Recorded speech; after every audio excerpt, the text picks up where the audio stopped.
দেশবাসী, আসসালামু আলাইকুম।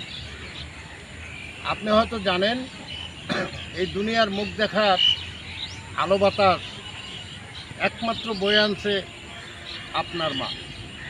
আপনি 10 মাস 10 দিন মায়ের গর্ভে ছিলেন, ওখান থেকে দুনিয়ায় আসছেন। কত যন্ত্রণা সহ্য করেছে আমার মা।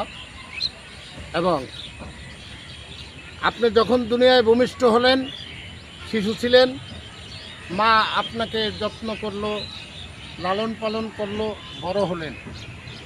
আজকে সেই মাকে আপনি চিনেন না। আপনারা সকলেই মায়ের সেবা যত্ন নেবেন। আশা করি আমার কথাগুলো আপনারা একটু মনোযোগ সহকারে শুনবেন। মা আল্লাহ বাপ রাসূল ইহাতে নাই কোনো ভুল, খোদাও সে হয়। কথাটা এরকম, আপনি যদি আল্লাহ রাসূলকে পাইতে চান, আল্লাহ নবীর নৈকট্য লাভ করতে চান, আপনি যদি আল্লাহকে পাইতে চান, আপনার মাকে আপনি সেবা যত্ন করবেন, আপনার মায়ের খেদমত করবেন। আর যদি আপনি দুনিয়ায় বড়লোক হতে চান, তাইলে বাবা বা গুরুজনের আপনি সেবা করবেন। এই শুধু আমার মুখের কথা না, সমাজের মুরব্বিয়ান যারা চলে গেছে সকলেই বলছে মায়ের সেবা করেন।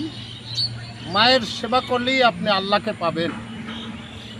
আর ব্যথ যদি আপনি মায়ের সেবা না করে পীরের বাড়ি যান, অলির বাড়ি যান, আপনার কোনো কাজেই লাগবে না।